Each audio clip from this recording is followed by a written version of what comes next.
Welcome to V power news బులెటిన్ల ముందుగా headlines.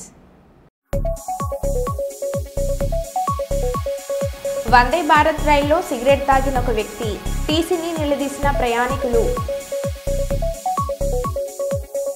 Jammu కాశ్మీర్ను కప్పేసిన మంచు దుప్పటి.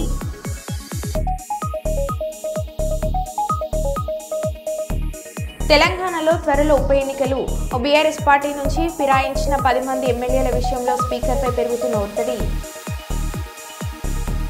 సంవత్సరం నుంచి మిషన్ భగీరథ నీళ్లు రాక ఖాళీ బిందెలతో రోడ్డెక్కిన మహిళలు. చిల్కూరు బాలాజీ ఆలయ ప్రధాన అర్చకుడు రంగరాజన్ సౌందర్యను పరామర్శించిన కేటీఆర్. శ్రీ శ్రీ సేవాలాల్ మహారాజ్ 286వ జయంతి ఉత్సవాల కరపత్ర ఆవిష్కరణ.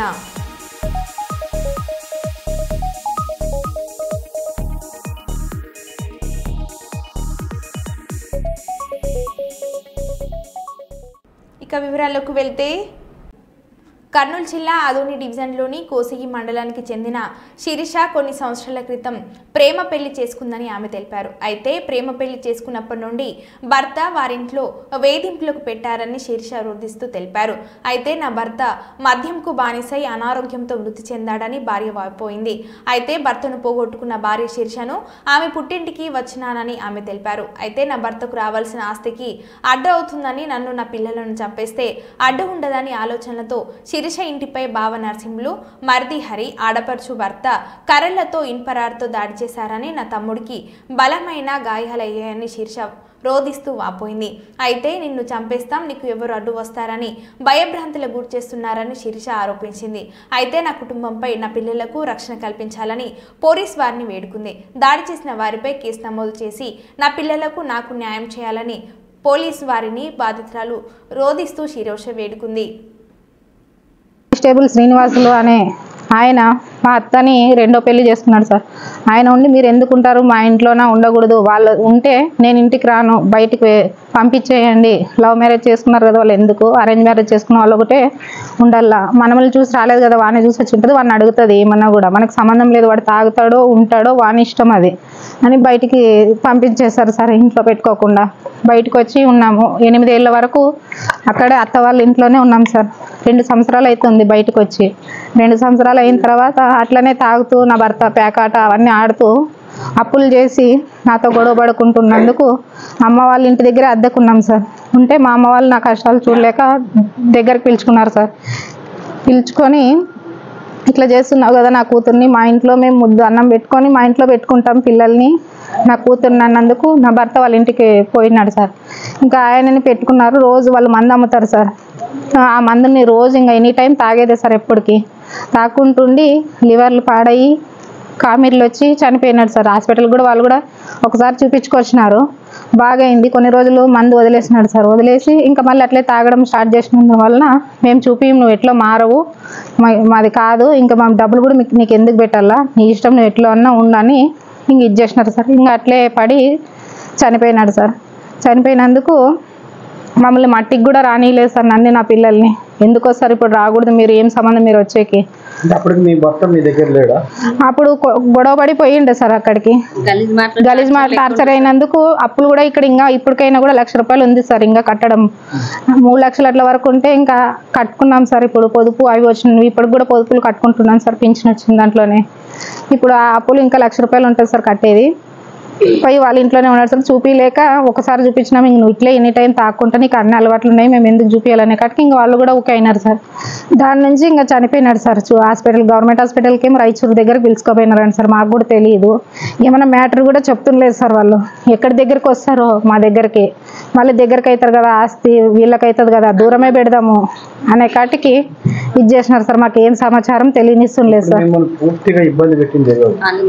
హనుమంతు, మాదేవ్ వాళ్ళే మా ఆడపిల్లల్ని ఇద్దరిని ఇచ్చి చేసినారు సార్. ఇప్పుడు నా భర్త చనిపోయినప్పటి నుంచి మా ఇంట్లోనే నివసిస్తున్నారు సార్. వాళ్ళు కంటిన్యూగా అక్కడే పెట్టుకుంది. వాళ్ళే సార్. ఇప్పుడు ఎక్కడ ఇంటి వరకు వస్తుందో ఆస్తికి దీన్ని లేకున్నట్లు చేస్తే అయిపోయి కదా అనే కాటికి గొడవలకు వస్తున్నారు సార్. వీటికి 3 సార్లు అయింది. అక్కడికి వచ్చే కొట్టినారు సార్. మేమైతే వాళ్ళ దగ్గరికి పోవటం లేదు సార్. అసలుకి మేము ఏమన్నా మాకు ఇవ్వండి అని కూడా ఇంతవరకు అయినా భర్త చనిపోయి 1.5 సంవత్సరం అవుతుంది సార్. మాకు ఇది కావాలని కూడా పోలేదు సార్. మేము మా బతికేదో మేము చావలేక బతకలేక పిల్లల్ని చూసుకొని బతుకుతున్నాను సార్. రాత్రులు నేను ఇద్దరు లేకున్నా రాత్రులు కూడా గడుపుతున్నాను సార్. నా వయసుకి ఏమి ఇట్లా అయింది కదా, నా ఏజ్ 22 సార్. ఇట్లా జరిగిందని మా అమ్మ వాళ్ళు ధైర్యం చెప్పి నన్ను ఇచ్చేస్తున్నారు సార్. అందు గురించి అట్లే ఉన్నాను సార్. మొన్న 15 రోజుల కిందనే వచ్చినారు సార్. నేను కిరాణా షాప్ పెట్టుకున్నాను సార్. ఇప్పుడు 1 నెలన్నర అట్లా అవుతుంది సార్. ఇది అట్లే అంగడి పెట్టుకుంది, మళ్ళీ ఏదో అట్లే బతుకుతుంది కదా అనే కాటికి అక్కడికి వచ్చి కూడా గొడవ చేసినారు సార్. దీనికి ఇంత ఇది చేసినా కూడా అట్లే బజార్లో మళ్ళీ అంగడి పెట్టుకొని బతుకుతుంది కదా అని ఇది చేసి ఇప్పుడు మళ్ళీ నేను ఇంకా గొడవ అయినప్పటి నుంచి ఇప్పుడు 15 రోజులు అయింది సార్. మనిషికి బాగాలేక పోవటం లేదు సార్ అక్కడికి అంగడి దగ్గరకు కూడా. మా అమ్మే ఉంటుంది సార్. ఇవి మళ్ళీ వీళ్ళు ఉంటున్నారు కదా వీళ్ళ నుంచే కదా అని ఇప్పుడు మళ్ళీ వచ్చి గొడవ చేసినారు సార్. పోలీస్ కంప్లైంట్ అంటే పోలీస్ వాళ్ళు వాళ్ళ మాట వింటారు సార్. వాళ్ళు బ్రాంచ్ షాప్ లో ఉన్నారు సార్. ఇప్పుడు రాజకీయం నుంచి టీడీపీ వచ్చినప్పటి నుంచి అంతా వాళ్ళకి డబ్బులు ఇచ్చి పోలీసులు కూడా వాళ్ళకే సహకరిస్తున్నారు సార్. శ్రీనివాసులు అనే వ్యక్తి చాలా ఇచ్చేస్తున్నాడు సార్ వాళ్ళకి. కానిస్టేబుల్ కోసిగిలో కానిస్టేబుల్ శ్రీనివాసులు సార్ ఆయన పేరు. ఆయనే మొత్తం అంతా చేసేదంతా. ఇంకా ఎదురుగా ఉండి కొట్టించినాడు సార్ అంతా. స్టేషన్ దగ్గర కూడా పోలేదు సార్. మేమేమో ఇంకలే ఆడవాళ్ళు ఉన్నాం, మేము స్టేషన్ చుట్టూ ఎక్కడ తిరగాలనే కాటికి మాదే సరిగా లేదనే కాటికి మాతో డబ్బు సోమత కూడా లేదని ఇంటి దగ్గరే ఉన్నాం సార్. ఇంకా పోకుండా మళ్ళీ నిన్న మా తమ్ముడు బజార్లో ఉంటే వాడిని కొట్టి మళ్ళీ ఇంటి దగ్గరికి వచ్చినారు సార్. నన్ను నువ్వు రావద్దు నిన్ను చంపేశారని లోపలికి దొబ్బినారు సార్. వీళ్ళిద్దరిని కొట్టిపోయినారు సార్. ఇడియము మిమ్మల్ని 2 రోజుల్లో నరికేస్తాము, వదలము, ఎట్లుంటారో ఊర్లో చూసాం మళ్ళీ అనే కాటికి ఇది చేస్తున్నారు సార్. నా ఆడపిల్ల మొగుళ్ళే సార్ ఇప్పుడు అంతా చేసేదంతా. వాళ్ళని చూసుకొనే మా బావ మా మరిది కూడా విరవీగుతున్నారు సార్. అసలుకి నోటికి ఎంత వస్తే అంత మాట్లాడుతున్నారు. రావే లంజదానా అది ఇదని పచ్చి బూతులు మాట్లాడుతున్నారు సార్. దాన్ని మాత్రం మేము ఇడియాము, దాన్ని నరుకుతాం, మేము వదలము దాన్ని అనే కాటికి మాట్లాడుతున్నారు సార్. ఏం అసలు ఆడవాళ్ళని కూడా చూడదు సార్. విచిత్రంగా కొట్టుకుంటున్నారు సార్ వాళ్ళు. ఇది సార్ నా సమస్య. నా పిల్లలకి ఏదైనా న్యాయం చేయండి సార్. నేను ఉంటానో పోతానో నాకే తెలియదు సార్. నిద్ర లేకుండా రాత్రులు గడుపుతున్నాను సార్. నేను చేసిన తప్పు పనికి లవ్ మ్యారేజ్ చేసుకొని మా అమ్మ వాళ్ళకి నా నుంచి కష్టం పెట్టినాను సార్. మీరు న్యాయం చేయండి సార్. అంతే.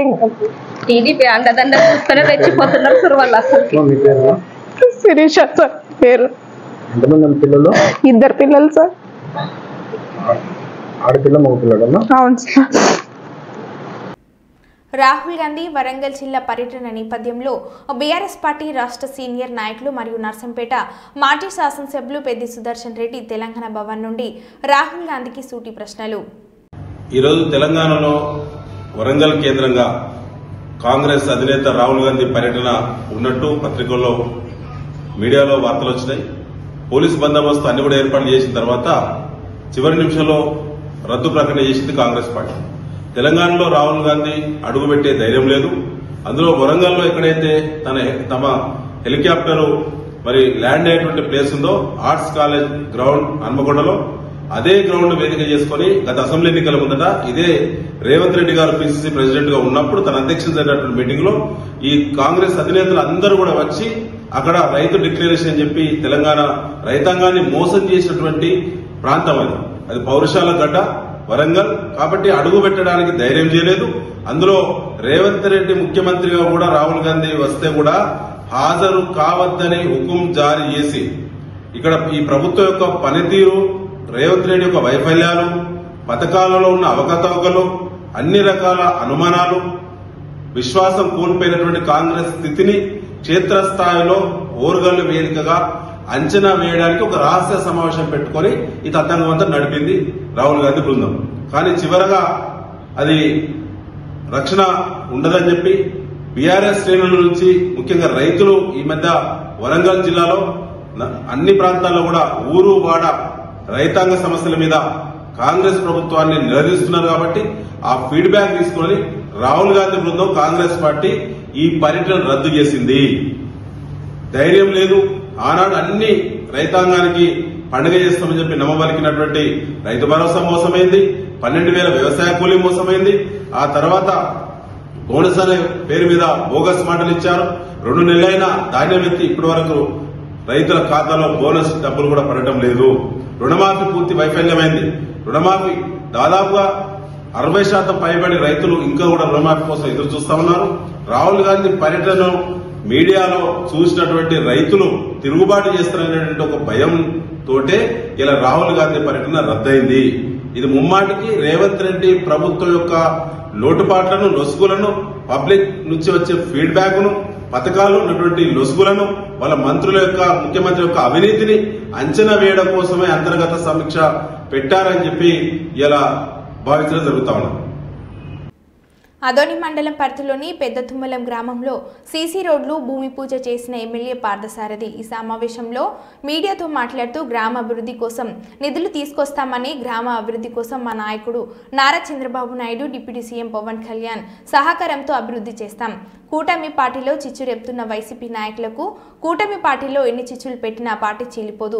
ఇది మీరు గుర్తుంచుకోవాల్సింది. కూటమిలో పొత్తుల భాగంగా అలికిన తెలుగు తమ్ముళ్లను బుజ్జగించిన ఎమ్మెల్యే పార్థసారథి ఇక నుంచి అన్ని మంచి రోజులే, మనమందరం కలిసి ఉందాం, కలిసి అభివృద్ధి చేద్దామని మీడియా సమావేశంలో మాట్లాడారు. ఈ కార్యక్రమంలో తెలుగుదేశం సీనియర్ నాయకుడు అన్వర్ బాషా, మౌలా సాబ్, షేక్ అహ్మద్, నాగరాజు, కస్మయ్య, నర్సయ్య, జహీర్, రామిరెడ్డి, తెలుగుదేశం కార్యకర్తలు తదితరులు పాల్గొన్నారు.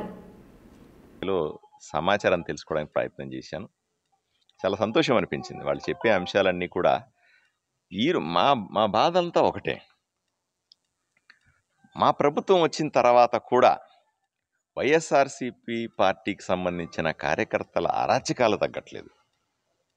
ఈరోజు కూడా ఎక్కడో చోట ప్రభుత్వం ఇంత మంచి చేస్తున్నప్పటికీ కూడా ఏదో రకంగా మా కార్యకర్తలను ఇబ్బంది పెట్టే ప్రయత్నం చేస్తాం. దీన్ని ఉపేక్షించేది లేదు. మాకు ప్రజలు 5 సంవత్సరాలు తీర్పునిచ్చినారు. ప్రజలకు మంచి చేయడానికి, గ్రామాలను అభివృద్ధి చేయడానికి మేము సిద్ధంగా ఉన్నాం. ఎక్కడో చోట కూటమి కార్యకర్తల్ని, కూటమి నాయకుల్ని ఇబ్బంది పెట్టాలని ప్రయత్నం చేస్తే ఊరుకోమని చాలా స్పష్టంగా చెప్తాను. దయచేసి అభివృద్ధికి సహకరించండి. అభివృద్ధిని అడ్డుపడాలని ప్రయత్నం చేయదు. ఈరోజు ఎన్నో నిధులు తెస్తా ఉన్నాం ఊరిని అభివృద్ధి చేసుకోవడానికి. స్కూల్ బాగు చేసుకోవాలనుకుంటున్నాం, రోడ్లు వేసుకోవాలనుకుంటున్నాం, డ్రైనేజీలు వేసుకోవాలనుకుంటున్నాం, మంచినీళ్ళు వేస్తున్నారు. ఇప్పుడే శ్మశానం కోసం రిప్రజెంటేషన్ ఇచ్చారు, దాన్ని కూడా తెస్తాం. పెద్ద తుమ్మలాన్ని అభివృద్ధి చేసే బాధ్యత మా కూటమి పెద్దలది. అందరూ కలిసికట్టుగా మేము చేసుకుంటాం. దయచేసి అభివృద్ధికి అడ్డుపడద్దని వైఎస్ఆర్సీపీ కార్యకర్తలకు నేను చాలా స్పష్టంగా చెప్తాను. సార్, కూటమిలో భాగంగా గత 3 రోజుల నుండి పత్రికల్లో, మీడియాలో కూడా వస్తుంది సార్. అంటే కూటమిలో నాయకులే అడ్డుకుంటున్నారు అభివృద్ధి పనులు చెప్పేసి.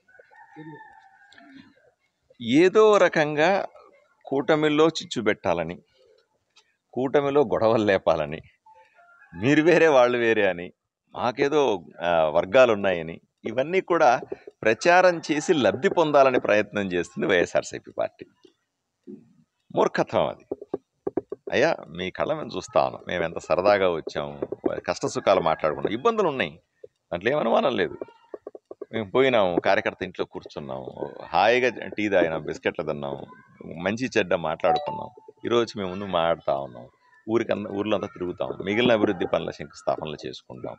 సంతోషం. మీ కళ్ళ ముందు కనిపించేదే నమ్మండి తప్ప ఏదో విధంగా దీంట్లో వర్గాలు ఉన్నాయి, గ్రూపులు ఉన్నాయి, అది ఉన్నాయి, ఇది ఉన్నాయి అనే మాట అవాస్తవము. కూటమిలో ఉన్నటువంటి 3 పార్టీలు కూడా ఒకే తాటి మీద ఉన్నాయి. మేము మా కార్యకర్తను కాపాడుకోవడానికి, కార్యకర్తను బలోపేతం చేసుకోవడానికి నిరంతరం పనిచేస్తాము. గ్రామాలను అభివృద్ధి చేసి చూపిస్తాము. ఆదోని నియోజకవర్గాన్ని ఒక మోడల్ నియోజకవర్గంగా, ఒక ఆదర్శవంతమైన నియోజకవర్గంగా తీర్చిదిద్దుతాము. మిగతావన్నీ అబద్ధాలే. వాళ్ళ రాజకీయ లబ్ధి కోసం మాలో వర్గాలు ఉన్నాయంటే ఎట్లా, మాలో గొడవలు ఉన్నాయంటే ఎట్లా, అవన్నీ కూడా కల్పితాలు మాత్రం. సార్, ఈరోజు మీరు పూజ చేసింది మొన్న అభివృద్ధి పనులు అడ్డుకున్నారు కదా సార్? దాని మీద ఎవరు అడ్డుకున్నారు? అడ్డుకున్నారు సార్. ఆ రోజు పని జరగలేదు కదా సార్? ఎప్పుడు? మొన్న సార్, 3 రోజులు ఎక్కడ పూజ చేసిందే సార్. నాకు ఐడియా లేదు. మీరు ఈరోజు పూజ చేసిన కార్యక్రమం అక్కడే ఆ పని ప్రారంభించాలని పోయింటే వీళ్ళందరూ కొంతమంది కూటమి నాయకులు అడ్డుకున్నారు సార్. నాకైతే సమాచారం తీసుకొని చెప్తాను ఆ విషయం. అట్లా జరగదు. ఎందుకంటే అభివృద్ధి పనులను ఆపేది ఎవరు? వైఎస్ఆర్సీపీ కార్యకర్తలు. అభివృద్ధి వైఎస్ఆర్సీపీ కార్యకర్తలే అభివృద్ధిని ఆపుతారు తప్ప కూటమి కార్యకర్తలు ఎవరు, కూటమి నాయకులు ఎవరు అభివృద్ధిని ఆపరు. అవునా? నేను చూడలేదు, దాన్ని చూసి చెప్తాను విషయం.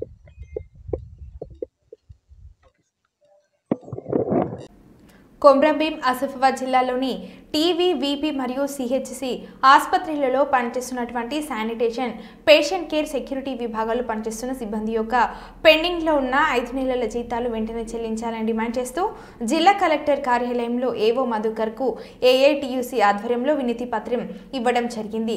ఏఐటియుసి జిల్లా ప్రధాన కార్యదర్శి బోగే ఉపేందర్ మాట్లాడుతూ టీవీ, పీపీ జిల్లా పరిధిలోని ఆసుపత్రులు ఆసిఫాబాద్, కాగజ్ నగర్, సిర్పూర్, జెజ్నూర్, తిర్యాని, వాకిండి, జైనూర్లో పనిచేస్తున్న కార్మిక సిబ్బంది జీతాలు ప్రభుత్వం సంవత్సరానికి ఒకసారిలాగా ఇస్తుందని కాంట్రాక్టర్ అధికారులు తీవ్ర నిర్లక్ష్యం వహిస్తున్నారని ఆయన విమర్శించారు.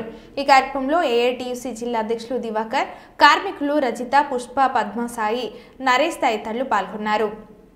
చేసినప్పటికి కూడా ఇప్పటి వరకు కూడా వీళ్ళకు ఈఎస్ఐ, పిఎఫ్ ఏజెన్సీలేమో మేము కడుతున్నామని చెప్తారు, కానీ వీళ్ళకు రికార్డు పరంగా ఎలాంటి అంటే సెక్యూరిటీ లేకపోవడం వల్ల అనేక ఇబ్బందులు అవుతుంది. అలాగే వీళ్ళకు ఒక్కొక్కరికి 8 నెలల నుంచి కూడా జీతాలు లేవు. వీళ్ళ కుటుంబ పోషణ చాలా కష్టం అవుతుంది. ఈరోజు మరి కొమరంభీం జిల్లా కలెక్టర్ గారికి మెమోరాండం ఇచ్చినాం. ఇప్పటికైనా మంచిదే, రాష్ట్ర ప్రభుత్వం వెంటనే కాంట్రాక్టర్లకు బిల్లులు చెల్లించి, కాంట్రాక్టర్లు ఏమంటున్నారంటే మాకు ప్రభుత్వం గత 7-8 నెలల నుంచి బిల్లులు చెల్లించడం లేదు, మేము దానివల్లనే మా దగ్గర వనరులు లేకపోవడం వల్ల మేము జీతం ఇస్తలేమని కాంట్రాక్టర్లు చెప్తుంటారు. అలాగే మేము రాష్ట్ర ప్రభుత్వాన్ని ఒకటే డిమాండ్ చేసేది, ఏదైతే పెండింగ్లో ఉన్నటువంటి బిల్స్ కాంట్రాక్టర్లకు వెంటనే చెల్లించి ఈ నెల 20వ తారీఖు లోపు వీళ్ళ జీతాలు చెల్లించకుంటే జిల్లా వ్యాప్తంగా అందరినీ కలుపుకొని నిరవధిక సమ్మెలోకి వెళ్తామని ఈ సందర్భంగా మరి ఇటు రాష్ట్ర ప్రభుత్వానికి మేము తెలియజేస్తున్నాం. జమ్మూ కాశ్మీర్లో భారీగా మంచు కురుస్తుంది. డిసెంబర్ నుంచి ఫిబ్రవరి వరకు శీతాకాలం కావడంతో జమ్మూ కాశ్మీర్లోని సోనామార్గ్ను మంచు దిప్పటి కప్పేసింది. దీంతో అక్కడ మంచు అందాలు కనువిందు చేస్తున్నాయి. ఏకధాటిగా మంచు కురుస్తుండటంతో రవాణాకు తీవ్ర అంతరాయం ఏర్పడుతుంది.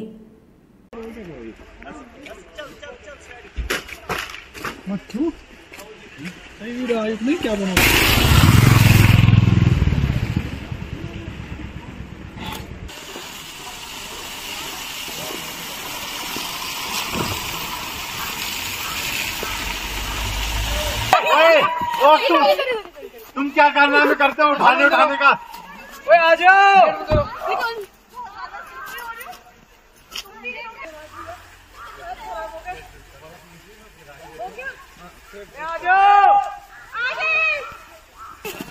गीले हो गए तो मैं तो सारे कपड़े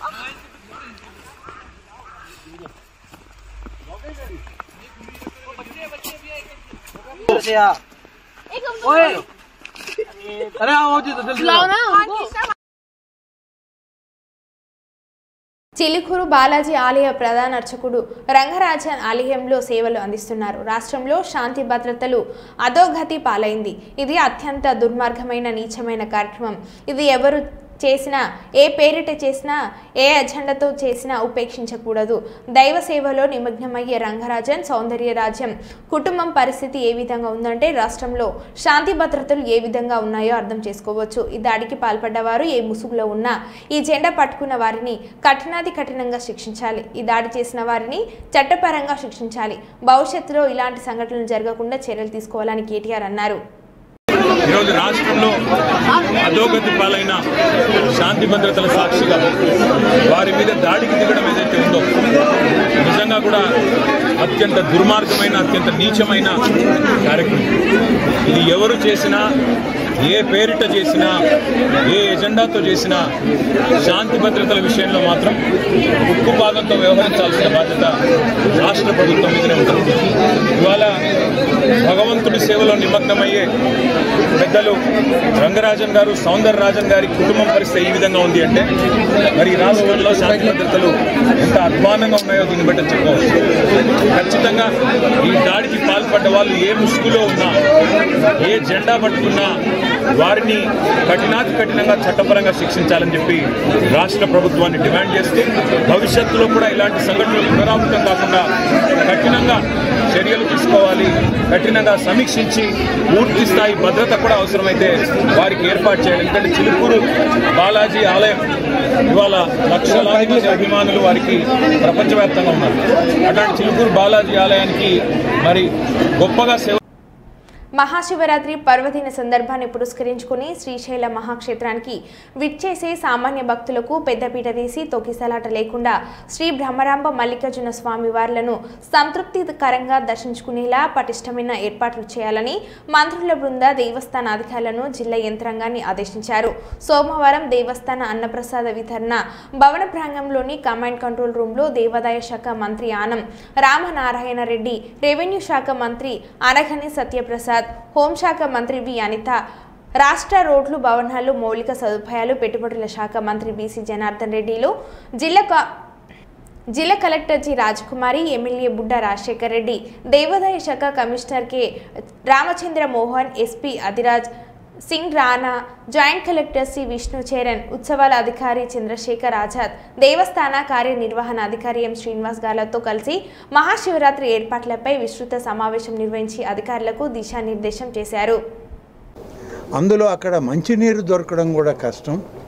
ఇటువంటివన్నిటిని కూడా అటవీ శాఖ అధికారులతోటి, రెవెన్యూ అధికారులతో సమన్వయం చేసి ఆ చిన్న చిన్న చెంచుగూడాలు, చిన్న చిన్న గ్రామాలు ఏవైతే ఉన్నాయో ఆ ప్రాంతాలన్నింటిలో కూడా భక్తులకి త్రాగునీరు కానీ ఆహారం కానీ దొరికే విధంగా ఏర్పాట్లు చూడాలి. ఆ వచ్చినటువంటి అటవీ శాఖ నిబంధనల్లో ఉన్నటువంటి త్రాగునీటి బాటిల్స్ కానీ ఇటువంటి అన్నీ కూడా ఏ విధంగా సమీకరించి డిస్పోజ్ చేయాలనే దాంట్లో సూచించడం జరిగింది. అలాగే మహాశివరాత్రి సందర్భంలో దాదాపుగా గత సంవత్సరం కన్నా 30% భక్తులు ఎక్కువ వస్తారని చెప్పి ఇప్పటికే మాకు అంచనాలు ఉన్నాయి.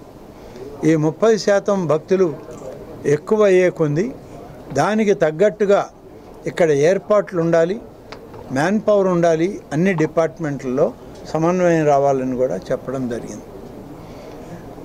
దీనికి సంబంధించినటువంటి ట్రాఫిక్ ఇబ్బందులు లేకుండా అందరికీ పార్కింగ్ లాట్స్ పెట్టాలి, సీసీ కెమెరాలు పెట్టాలి, సెంట్రల్ కంట్రోల్ రూమ్కి కనెక్ట్ చేయాలి. పార్కింగ్ ఏరియాస్ నుంచి వాళ్ళ సత్రాలకు, గెస్ట్ హౌస్లకు వెళ్ళాలంటే అక్కడ మినీ వ్యాన్స్ పెట్టి వాళ్ళని తరలించడం చేయాలి అని చెప్పి కూడా సూచించడం జరిగింది. 1 తారీఖు నుంచి కూడా తీసుకొని ఆదేశాలు ఇచ్చాం. హోల్డింగ్ ఏరియా సిస్టమ్ పెట్టడం జరుగుతుంది. మేము ఇది ప్రాక్టికల్గా కూడా విజయదశమి దుర్గా ఉత్సవాలప్పుడు చేసి చూసాం. పోలీసులు కూడా ఈ కంపార్ట్మెంట్ సిస్టంలో కొంత బ్యారికేడింగ్ చేసి కంపార్ట్మెంట్లు చేస్తాం. ఒక 500 మంది 600 మంది అక్కడ ఉండేటట్లు ఒక్కొక్క కంపార్ట్మెంట్ ఖాళీ అయ్యాక రెండవ కంపార్ట్మెంట్లో భక్తులు మొదటి కంపార్ట్మెంట్లకు వెళ్ళడానికి ఏర్పాట్లు చేస్తాం. అవసరమై ఇంకా ఎక్కువైతే రోప్ పార్టీస్ని కూడా కంపార్ట్మెంట్స్ లాగానే తయారు చేసి రోప్ పార్టీలను కూడా పెట్టి భక్తుల్ని క్యూ లైన్లలోకి వదిలిపెట్టడం జరుగుతుంది. ఎలాంటి తొక్కిసలాటకి ఆస్కారం లేకుండా ఈ 12 రోజులు కూడా ప్రతి ఒక్కరికి దర్శనం జరిగే విధంగా ఏర్పాటు చేస్తుంది. 23వ తారీఖున సాయంత్రం 6:30 సమయం ఇచ్చారు. మధ్యాహ్నం నుంచి 6:30 లోపల ఏ సమయంలో అయినా గౌరవ ముఖ్యమంత్రి గారు పట్టు వస్త్రాలను సమర్పించడానికి శ్రీశైలం వచ్చేదానికి అవకాశం ఉంది. 1-2 రోజుల్లో మా సోదర శాసనసభ్యులు, ఆలయం అధికారులు, అలాగే దేవాదాయ శాఖ అధికారులు, జిల్లా మంత్రి గారు అందరూ కలిసి ముఖ్యమంత్రి గారిని స్వయంగా వారికి ఆహ్వాన పత్రిక ఇచ్చి ఆహ్వానించడం జరుగుతుంది. శివరాత్రి ఉత్సవాలకి సందర్భంగా ఆ రోడ్డుని రిపేర్ చేసి మంచి వాహనాలు ఎటువంటి ఇబ్బంది లేకుండా ప్రయాణం చేసేదాన్ని ఏర్పాటు చేయమన్నారు. 2 రోజుల పాటు ప్రధానంగా 25, 26 2 రోజుల పాటు దేవస్థానం పరిధిలో ఉన్నటువంటి టోల్స్ కూడా ఏవైతే శ్రీశైలం టోల్ గేట్స్ ఉన్నాయో టెంపుల్ టోల్ గేట్స్ కూడా ఫ్రీ చేసేస్తున్నాం. డబ్బు తీసుకునేది జరగదు. ఇవి భక్తులకు కూడా మేము మీ ద్వారా విజ్ఞప్తి చేస్తాం. 25, 26 అంటే 2 రోజులు ఉచిత ట్రాఫిక్ ఉంటుంది. ఎక్కడ టోల్ గేట్లు వసూలు చేయడం ఉండదు. దేవస్థానానికి సంబంధించి వారితో సమన్వయించి తెలంగాణ రైతాంగ సాయుధ పోరాట యోధుడు దొడ్డి కొమరయ్య జీవిత చరిత్రపై రూపొందిస్తున్న సినిమా ప్రారంభోత్సవ కార్యక్రమానికి పాలకుర్తి ఎమ్మెల్యే యశస్విని రెడ్డి ముఖ్య అతిథిగా హాజరై క్లాప్ కొట్టి సినిమా షూటింగ్ను ప్రారంభించారు. దున్నేవాడికి భూమి ఇవ్వాలని నాడు తెలంగాణ రైతాంగ సాయుధ పోరాటంలో అసూలు బాసిన దొడ్డి కొమరయ్య జీవితం భవిష్యత్ తరాలకు స్ఫూర్తిదాయకమని అన్నారు. పోరాట యోధుడి జీవితాన్ని సినిమాగా తీస్తున్న కాసిఫ్ను అభినందించారు. ఈ కార్యక్రమంలో మండల నాయకులు, యువజన నాయకులు, చిత్ర యూనిట్ సభ్యులు తదితరులు పాల్గొన్నారు.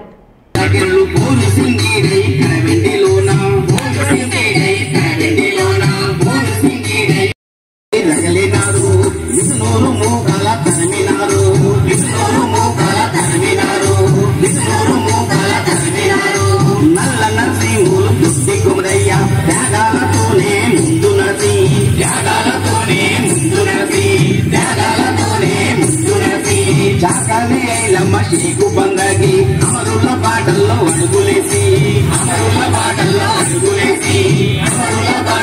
అడుగులేసి దుర్పిడి గుండెల్లో గురుపమైనారు, పేదల ఇంటిల దీపమైనారు.